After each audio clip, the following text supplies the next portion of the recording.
बिस्मिल्लाहिर्रहमानिर्रहीम, अस्सलामुअलैकुम। आप देख रहे हैं SM TV ग्लोबल और मैं हूं मोहम्मद साकिब मलखानी। सबसे पहले आप तक पहुंचाते हैं न्यूज़ हेडलाइंस।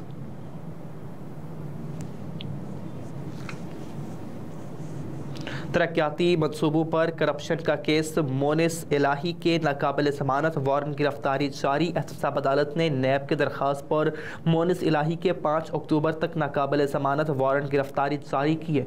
नैब ने अदालत में दायर दरख्वास्त में बताया कि चेयरमैन नैब ने 11 अगस्त को मोनिस इलाही का वारंट जारी किया। मोनिस इलाही की गिरफ्तारी नहीं हुई और वो मुसलसल रूपोश है। एहतसाब अदालत के जज नसीम अहमद विर्क ने नैब की दरख्वास्त पर समाअत की। मुल्ज़िम मोनिस इलाही पर तरक्याती मनसूबों में मुबैना अरबों रुपए की करप्शन का इल्ज़ाम है।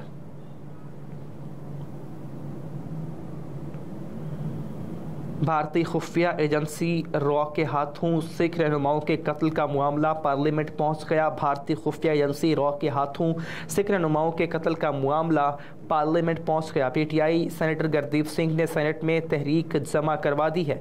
भारतीय इंटेलिजेंस एजेंसी रॉ के हाथों सिखों की नस्लकुशी के खिलाफ दुनिया भर में सिख बिरादरी यकजुबान हो गई। PTI सेनेटर गुरदीप सिंह ने कनाडा में सिख रहनुमाओं की कत्ल पर तहरीक सेनेट में जमा करवा दी। सेनेटर गुरदीप सिंह ने कनाडा में सिख रहनुमाओं के कत्ल को सेनेट में ज़ेर बहस लाने का मुतालबा करते हुए कहा कि भारत बतौर रियासत दुनिया भर में दहशतगर्दी का न सिर्फ मुर्तकिब है बल्कि उसे फ़रोग़ देता है। तहरीक में मज़ीद कहा गया कि पाकिस्तान एक तवील अरसे से भारतीय दहशतगर्दी का शिकार रहा है।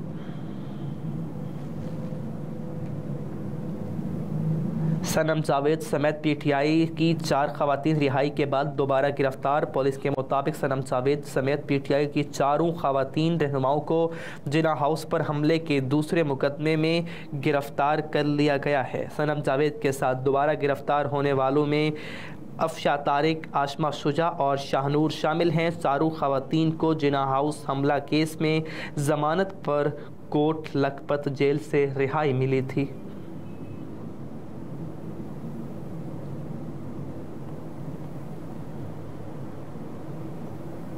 खैरपुर में फातिमा कत्ल केस में नामजद मुल्ज़िमा हिना शाह ने गिरफ्तारी दे दी। SSP के मुताबिक मुल्ज़िमा हिना शाह को गिरफ्तार कर लिया गया है और उन्होंने गिरफ्तारी दे दी है, जबकि उन्हें विमेन पुलिस स्टेशन खैरपुर मुंतकिल किया गया है और आज उन्हें दहशतगर्दी की अदालत में पेश किए जाने का इम्कान है। पुलिस ने हिना शाह के वालिद फयाज शाह को 3 रोज़ा कबल रानीपुर से गिरफ्तार किया था। वाज़ेह रहे कि 14 अगस्त को रानीपुर की हवेली में 10 साला मुलाजिमा बच्ची फातिमा की मुबैना तशद्दुद से हलाकत हुई थी। बच्ची फातिमा की मौत से कबल तड़पने की वीडियो भी सामने आई थी। अफगानिस्तान की टीम वर्ल्ड कप में शिरकत के लिए भारत पहुंच गई। अफगानिस्तान क्रिकेट टीम जुम्मे को जनूबी अफ्रीका के खिलाफ पहला वार्म अप मैच खेलेगी, जिसके लिए अफगान क्रिकेटर्स भारत पहुंच गए। अफगानिस्तान की टीम के भारत पहुंचने पर ली गई तस्वीर भी अफगानिस्तान क्रिकेट बोर्ड के X अकाउंट पर शेयर की गई। वर्ल्ड कप टूर्नामेंट का पहला मैच 5 अक्टूबर को होगा, जबकि पाकिस्तानी टीम अपना पहला मैच 6 अक्टूबर को नीदरलैंड के खिलाफ खेलेगी और पाक भारत टाकरा 14 अक्टूबर को अहमदाबाद में होगा।